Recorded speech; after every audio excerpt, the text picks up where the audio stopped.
Bismillahirrahmanirrahim. Halo teman-teman semua.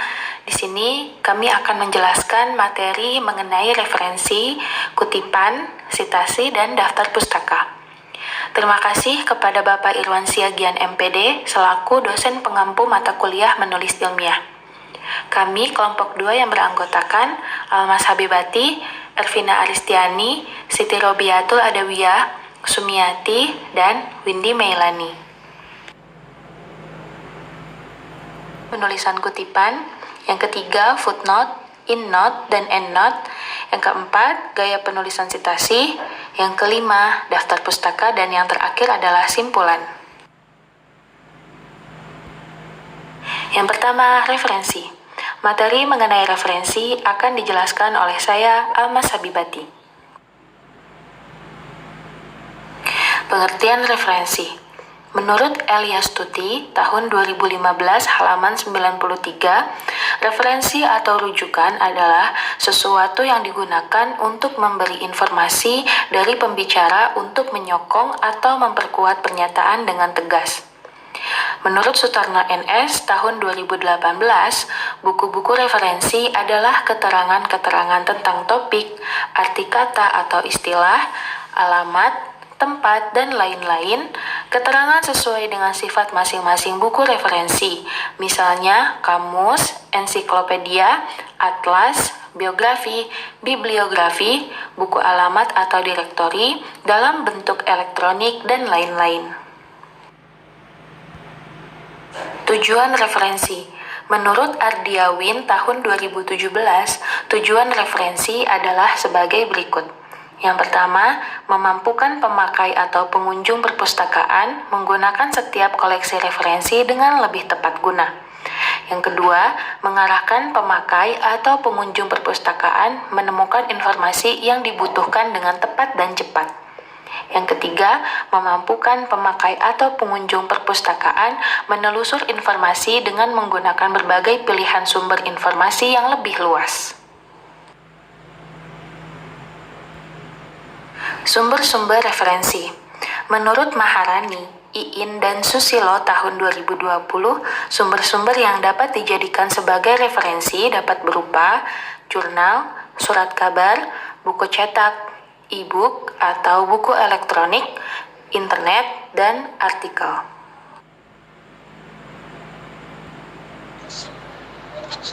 Yang kedua, kutipan.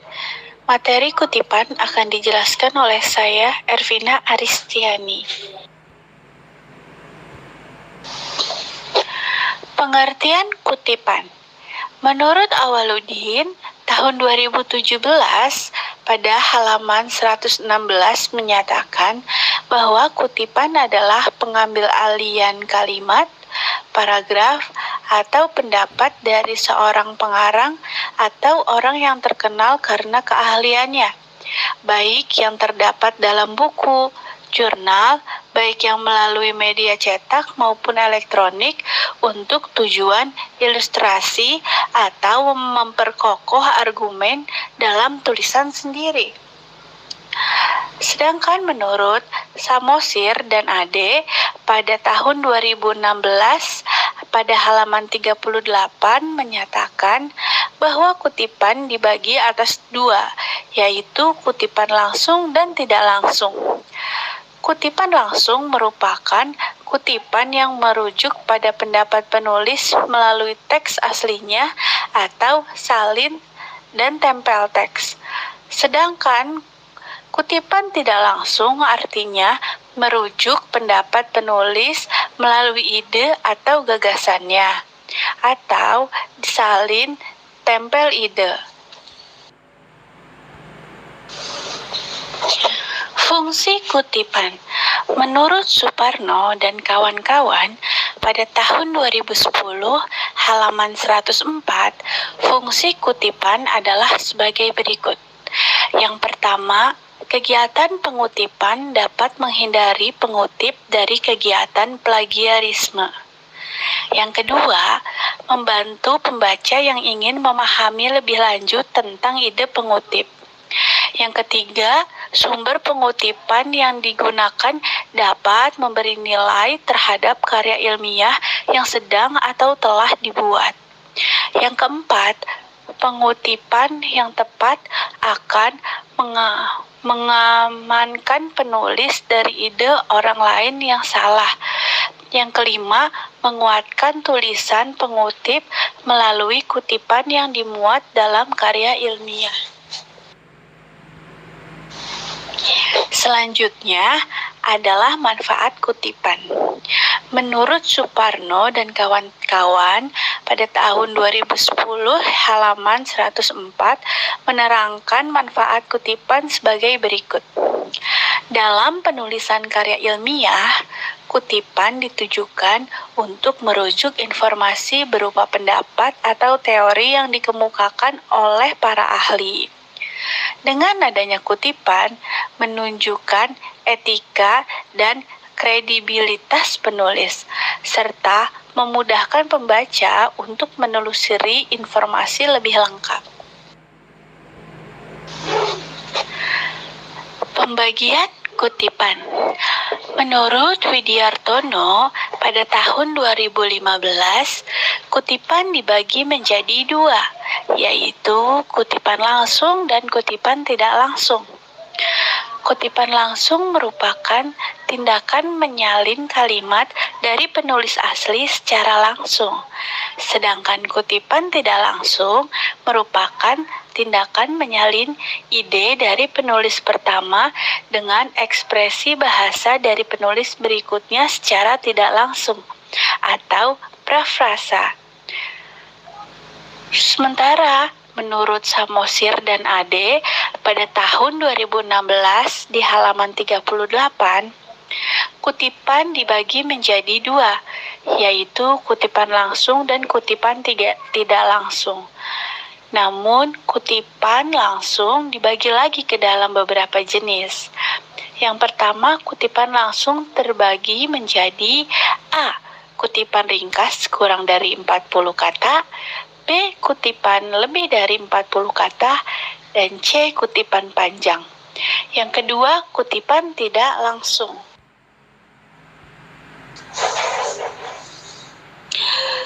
Sekarang kita akan membahas kutipan. Jenis-jenis kutipan, yang pertama ada kutipan langsung kurang dari 40 kata. Kutipan ini berisi kurang dari 40 kata, ditulis di antara tanda kutip sebagai bagian yang terpadu dalam teks utama, dan diikuti nama penulis, tahun, dan nomor halaman di dalam kurung. Contohnya, menurut Kujana, tahun 2009 di halaman 23, setiap tuturan harus disampaikan dengan jelas, padat, dan bercirikan langsung agar mudah dipahami.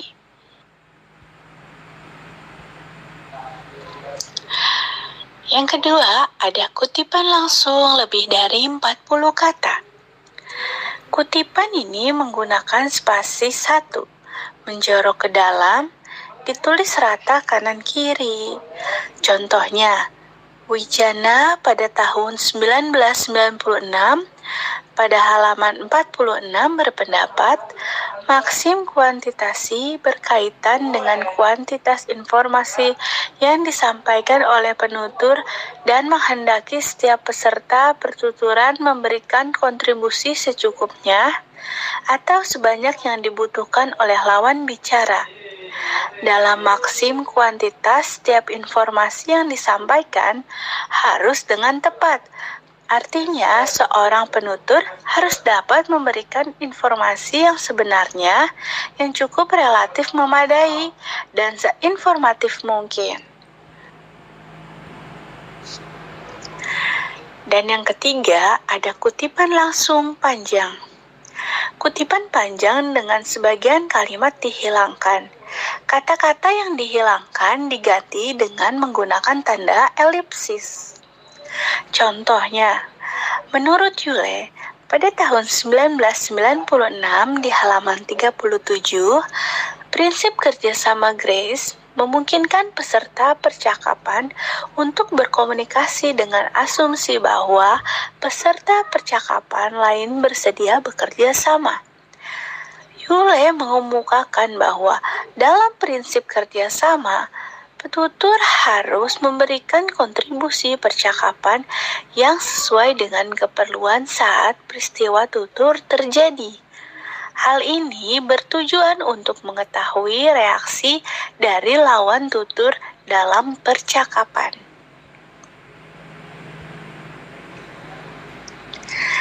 Dan selanjutnya adalah kutipan tidak langsung.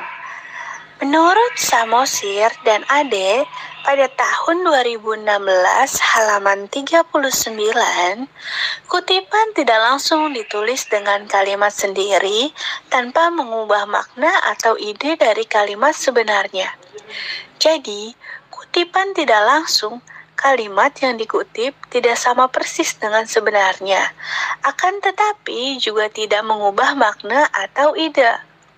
Contohnya, Anam tahun 2020 halaman 45 berpendapat bahwa kecerdasan emosi merupakan kemampuan memantau dan mengendalikan perasaan sendiri dan orang lain, serta menggunakan perasaan-perasaan itu untuk memadu pikiran dan tindakan.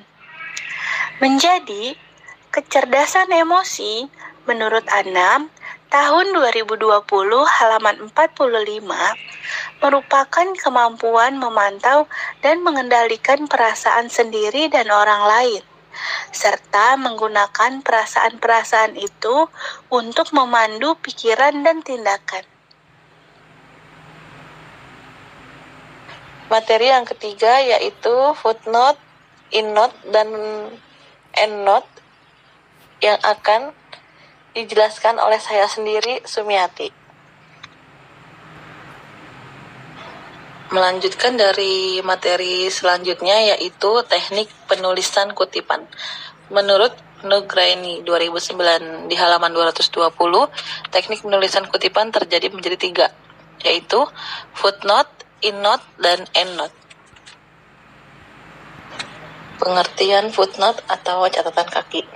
Menurut Astuti Samosir dan Ade Siti tahun 2016 halaman 40, catatan kaki diartikan sebagai keterangan mengenai sumber rujukan yang dikutip ditempatkan di bagian bawah halaman, dipisahkan dari teks karya ilmiah oleh sebuah garis panjang 20 ketukan atau 20 karakter. Fungsi footnote. Catatan kaki hanya diperbolehkan untuk memberikan penjelasan tambahan terhadap suatu istilah yang ada pada teks yang tidak mungkin ditulis pada teks karena mengganggu alur uraian. Contoh penulisan footnote. Footnote atau catatan kaki untuk buku. Yule menjelaskan bahwa pragmatik merupakan studi tentang hubungan bentuk linguistik dan penggunaan bentuk makna. Dan contohnya adalah seperti ini. George Yule, pragmatik dalam kurung New York Oxford University Press tahun 1996 halaman 4. Kemudian footnote catatan kaki dari surat kabar. Contohnya Kompas, 20 Maret 2016 halaman 27. Atau Kirana Lita, buka kutip bahasa Jawa dan aplikasinya tutup kutip, Tempo, 31 Maret, 2010, halaman 20. Footnote atau catatan kaki dari undang-undang. Seperti Republik Indonesia, Undang-Undang Dasar 1945, titik, bab 1, pasal 1, titik. Istilah dalam footnote atau catatan kaki. Menurut Samosir dan Ade tahun 2016 halaman 41 sampai 42, istilah-istilah dalam footnote atau catatan kaki adalah sebagai berikut. 1. Ibid. Ibid merupakan singkatan dari ibidem, yang artinya pada tempat yang sama. Jika halaman yang dikutip sama, maka nomor halaman tidak dicantumkan lagi. Namun, jika yang dikutip sudah berbeda halaman, maka ditulis ibid, diikuti halaman. Contohnya seperti di bawah ini. Dan yang kedua, itu object atau logit. Object singkatan dari operasi tato, yang artinya merujuk pada sumber yang sama telah disebut, tetapi diantarai oleh sumber lain yang tidak sama halamannya. Namun, jika halamannya sama, maka gunakan istilah logit atau lokasi tato. Contohnya seperti di bawah ini. Pengertian inot atau in-text. Menurut Nugrahaini tahun 2019 halaman 220, in-note atau in-text secara harfiah berarti catatan. Prut. Artinya, pengutipan dilakukan di tengah-tengah pernyataan, pendapat, atau data yang dikutip. Contoh penulisan in-note. Suatu tulisan dikategorikan sebagai karya ilmiah apabila tulisan itu memenuhi persyaratan sebagai tulisan ilmiah. Menurut Johannes dan Mulyono dalam Suparno 2004 tahun halaman 40 mengemukakan ciri-ciri ragam bahasa ilmiah adalah yang kedua, ciri-ciri in-note atau in-text. 1. In-note menyatu dengan naskah jika ditandai dengan kurung buka atau kurung tutup. Yang kedua, memuat nama belakang penulis, tahun terbit, buku, dan halaman yang dikutip.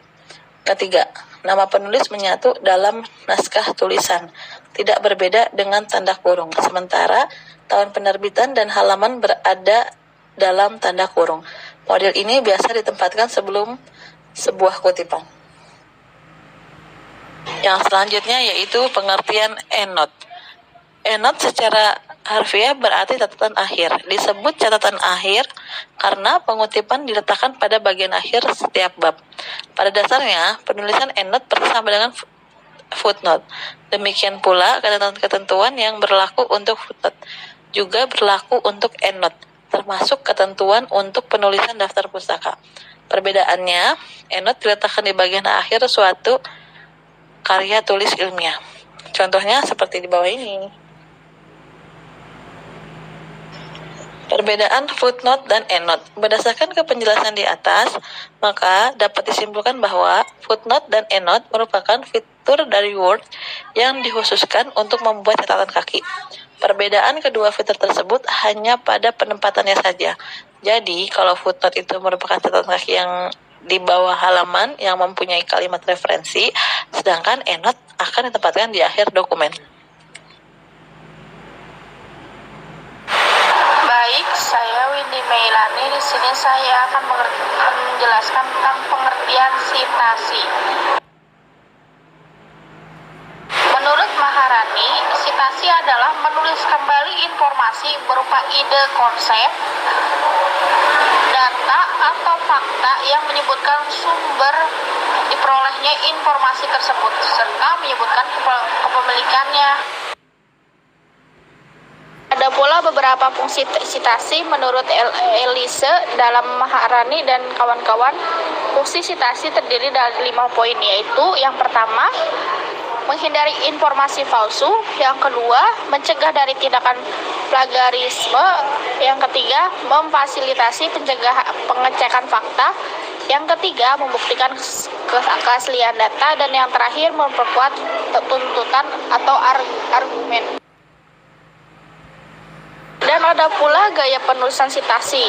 Menurut Maharani dan kawan-kawan, gaya penulisan sitasi adalah cara kita memberitahu pembaca bahwa bagian-bagian tertentu dari tulisan kita berasal dari sumber yang ditulis penulis lain. Tujuannya dilakukan gaya penulisan sitasi untuk menjunjung kejujuran akademik atau intelektual dan menghindari plagiarisme. Selain itu, sitasi juga dapat menjadi penguat argumen dan menilai suatu artikel atau tulisan. Gaya sitasi yang umumnya digunakan dalam bidang akademik adalah apa? American Physiological Association, MLA, Modern Legal Assistant. Yang ketiga, The Chicago Manual of Style. Yang keempat ada Turban Style, dan yang kelima ada Harvard Style.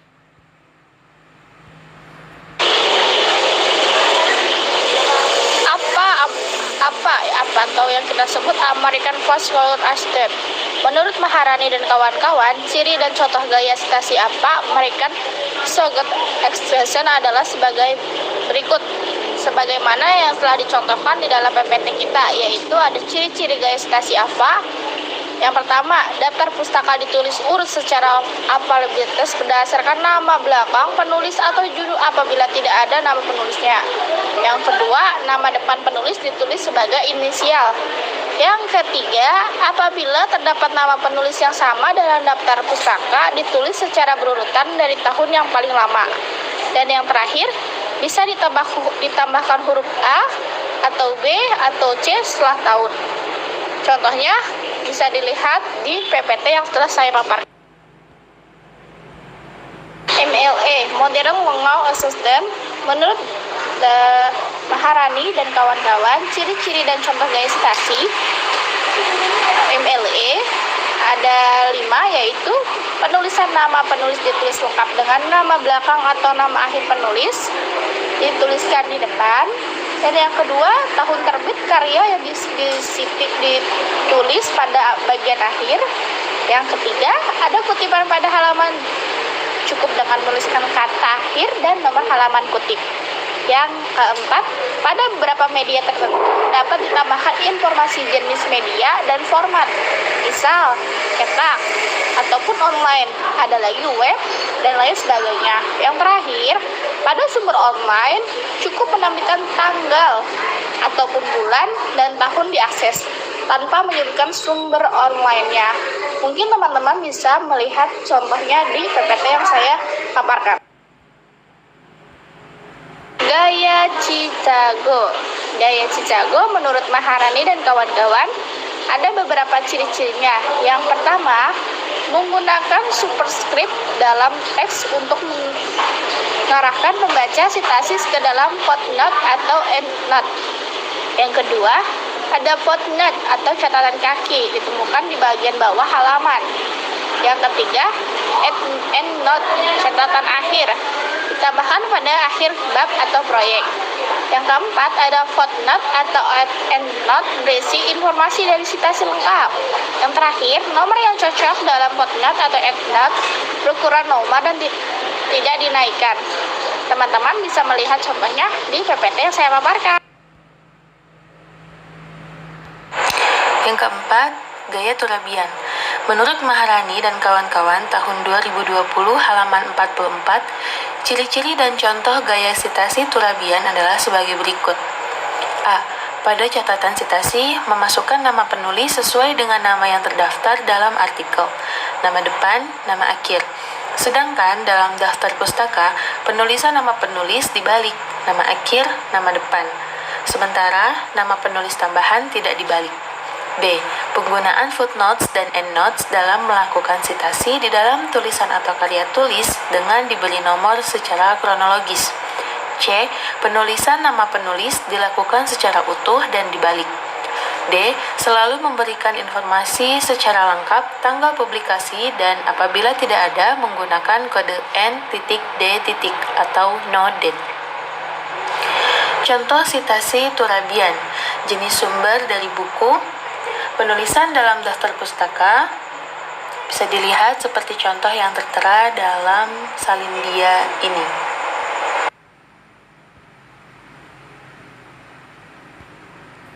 5. Gaya Harvard. Menurut Maharani dan kawan-kawan tahun 2020 halaman 49, ciri-ciri dan contoh gaya citasi Harvard adalah sebagai berikut. A. Bibliografi mencakup semua sumber konsultasi untuk latar belakang atau penelusuran lebih lanjut. B. Daftar pustaka disusun menurut abjad nama penulis yang karyanya dikutip. Apabila item tidak memiliki penulis, maka yang dicantumkan dalam daftar pustaka adalah judul karya yang dikutip. Penyusunan daftar pustaka secara alfabetis juga termasuk judul. C. Jika daftar pustaka memiliki lebih dari satu karya dengan penulis yang sama, daftar pustaka ditulis berurutan secara kronologis item, dimulai dengan item atau karya yang publikasinya lebih dulu. D. Setiap referensi muncul pada garis baru. E. Tidak ada penomoran dari referensi. Baik, sekarang contoh citasi Harvard. Yang pertama, jika nama penulis memang dimunculkan dalam suatu kalimat, maka tahun terbit ditaruh di dalam kurung. Namun, jika nama penulis tidak dimunculkan dalam kalimat, maka nama penulis dan tahun sama-sama berada dalam kurung. Contoh, riset yang dilakukan Harvey tahun 2009, jadi kurung buka, 2009 kurung tutup, menunjukkan bahwa Lalu contoh yang kedua, riset belakangan ini, kurung buka, Harvey, tahun 2009, kurung tutup, menunjukkan bahwa. Yang kedua, jika penulis menerbitkan lebih dari satu karya atau tulisan dalam tahun yang sama, bedakan antara tulisan satu dengan lainnya dengan menggunakan huruf kecil A, B, C, D, dan seterusnya. Setelah tahun, daftar pustaka juga harus sama demikian. Contohnya, Renault, tahun 2010A, dalam teorinya berusaha membuktikan bahwa. Kemudian, jika penulis memiliki karya yang sama, tahun yang sama, maka sitasi yang digunakan di bawahnya adalah Renault tahun 2010B. Dalam teorinya berusaha membuktikan bahwa. Baik, untuk materi selanjutnya yaitu materi kelima mengenai daftar pustaka yang akan dibacakan oleh saya sendiri, Siti Robiatul Adawiyah.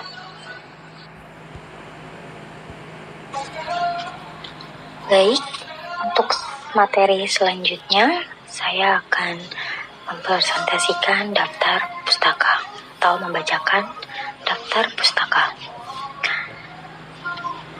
Pengertian daftar pustaka menurut Astuti Samosir dan Ade Siti pada tahun 2016, halaman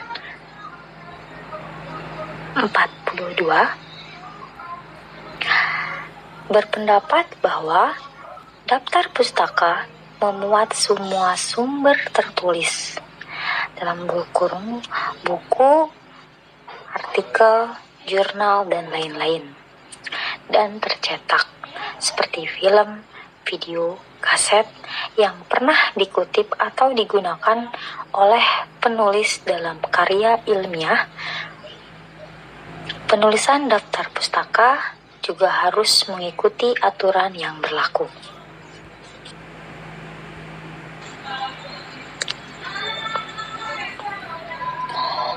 Contoh penulisan daftar pustaka dari buku dari buku menurut Samosir dan Ade pada tahun 2016 halaman 43 adalah seperti ini. Nama pengarang dalam kurung nama belakang atau nama depan, tutup kurung, titik, tahun penerbit, titik, judul buku, dalam kurung, cetak miring, titik, edisi atau volume buku, jika perlu atau jika ada, titik, nama penerbit, titik 2, kota penerbit. Seperti contoh di sini, yaitu Dwi Joseph Putro, titik, 1980, titik, pengantar fisiologi tumbuhan, titik, Gramedia, titik 2, Jakarta, titik.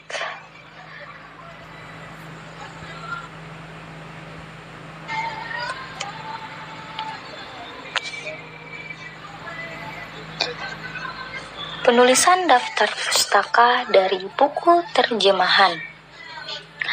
Penulisan dari buku terjemahan menurut Samosir dan Ade pada tahun 2016 halaman 43 adalah nama pengarang dalam kurung nama belakang, nama depan, titik, tahun terbit buku terjemahan atau dalam kurung diterjemahkan oleh, dan tutup kurung, titik, kota penerbit, titik 2, nama penerbit, titik.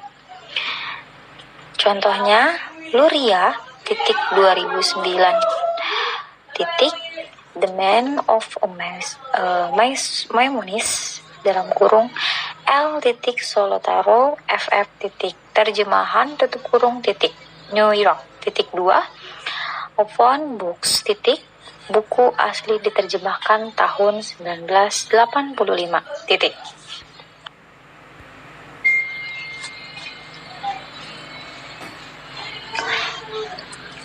Penulisan daftar pustaka dari artikel majalah.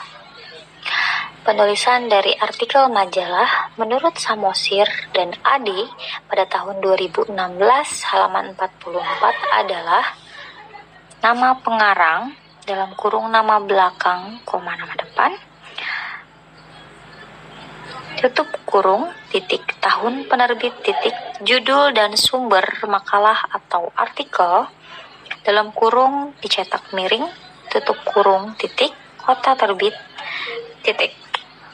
Contohnya, Yulianto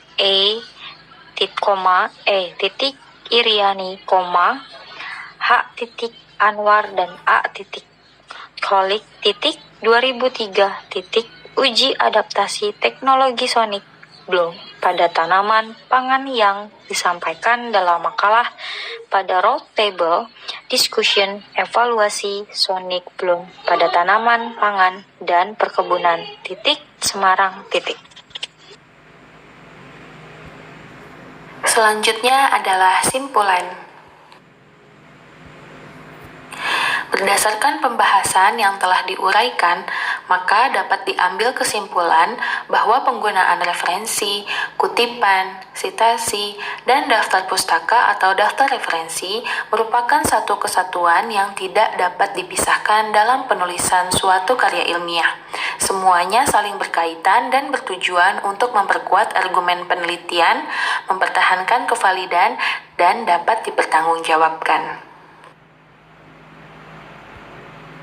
Demikian yang dapat kami sampaikan mengenai materi referensi, kutipan, sitasi, dan daftar pustaka.